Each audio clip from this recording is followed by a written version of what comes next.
Hi, my name is Jeff Pagano, and welcome to the Harpin on Rugby podcast. Joining me this week is someone back for his 13th cap. I suppose we can say it was lucky for us this week. Welcome back to Mr. Hugo Gordon. Thanks, Jeff. Yeah, glad to be back for this one. The last one was the Munster game, so slightly better turnout this time. Yeah, absolutely. Well, let's turn our attention to that feature match of the week. Here's a generic 80-word summary of how things went.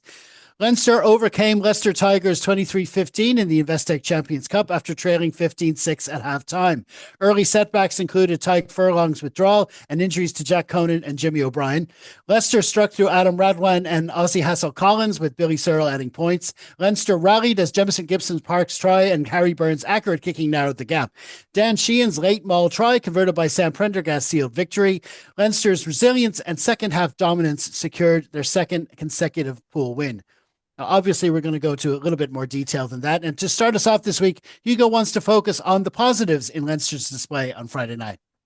Yeah, I think there's going to be plenty to say on maybe what didn't work too well, but I do think it's important not to be too negative or too knee-jerk about some of this because there were some positives to take. Obviously, first and foremost, it was a win. We came from 9 points down in the second half against the English runners-up on their own turf, and that's not nothing. I think it is worth saying that we were able to kind of grind it out, come back, dig deep, and I think that is worth highlighting. In the second half in particular, we definitely improved. We controlled the game. We shut Leicester out. They really weren't able to fire much of a shot in the second half at all. And a few of the things that had been going badly in the first half, I think we did see improve. The scrum improved, certainly, as we brought on the replacement front row. Our defence got on top of them. And actually, in this game overall, some things that maybe have been poor in recent games saw some improvement. So the lineouts was actually pretty good. Discipline was much better than it had been against Quins or some of the other recent games we've had. So that was all positive. And there's a few individual really good performances. Maybe focusing on Rico Ioane first, as it was his first start, and a few people I think after the game said that they felt he was quite anonymous, and it certainly wasn't a very flashy performance, but I actually thought he was very good on rewatch. Very industrious, carried really hard. He was one of the few players who's really able to give us reliable momentum in that first half. His defense throughout was good. His kick chase in the last 20 after Prendergast came on, and he was a big reason why we were able to keep Leicester pegged back in that final stage of the game. It seemed to be always him kind of chasing down the fullback. So I thought it was a good first start. As I said, nothing really for the highlight reel, but an impressive performance overall, and hopefully he'll continue to make an impact, particularly if Gary Ringrose does miss many more games. The other one was Joe McCarthy, obviously player of the match on the day, and we've really missed his physicality while he's been out injured. Made a big impact around the park. He's a menace at ruck time. He was carrying hard, and that kind of physicality is something that I think Leinster have struggled without a little bit in some of these opening rounds.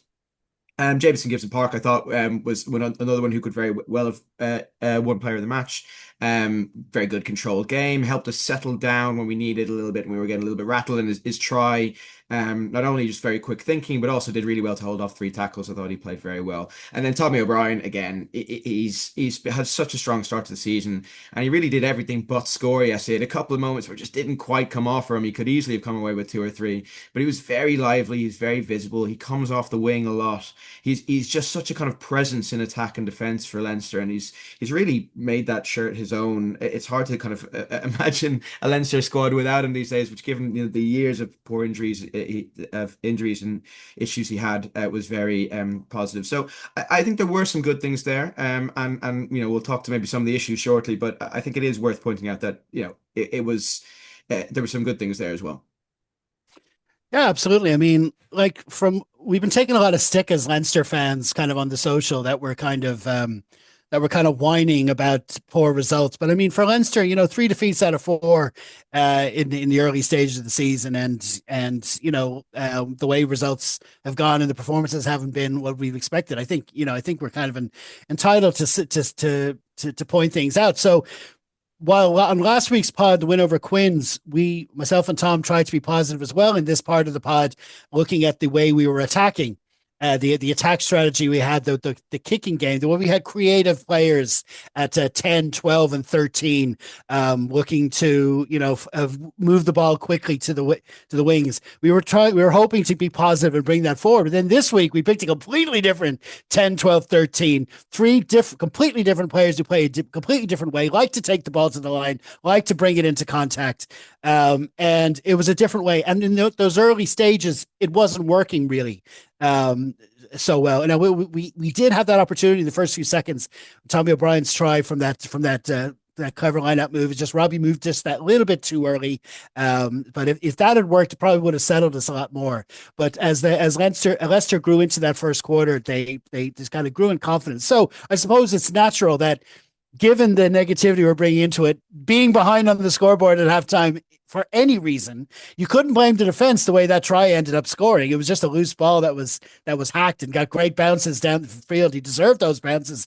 It was a great bit of football skills up the line to get that try. But considering how it was, I suppose we could be forgiven for sort of being negative. But like you say, the way we sort of ground out that second half and just literally camped ourselves in their half for pretty much the entire. I think they had one sort of half decent spell where they looked like they could have scored in that second half, but the rest of the time they just couldn't escape for love nor money. We just kept them pinned down there, and even though we didn't always score, the attack still wasn't always working.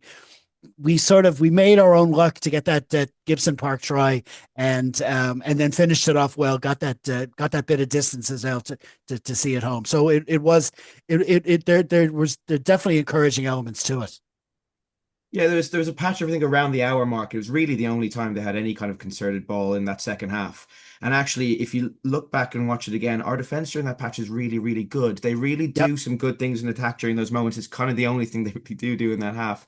And it would have been very easy to give up points there, and we didn't. And that was pleasing. And yeah, I think kind of it's we'll talk about some of the defensive issues that we have seen shortly, and that was nice to see. Clearly, there is still some solidity left in this team, and just hopefully we just see it a bit more often than we have been. Yeah, absolutely. And plus, when you consider, as I said in that summary, we had that adversity, I suppose you could call it, going into the game, losing Ty Furlong just before the kickoff, and having to make changes there, but also losing Conan and O'Brien. Conan had that he did slip into that. It was a rugby incident in the end. It didn't look good at first, and it was in the first couple of minutes of Freddie Stewart. But then of course you had O'Brien limping off as well. But we did kind of fight back. We were making good decisions at times.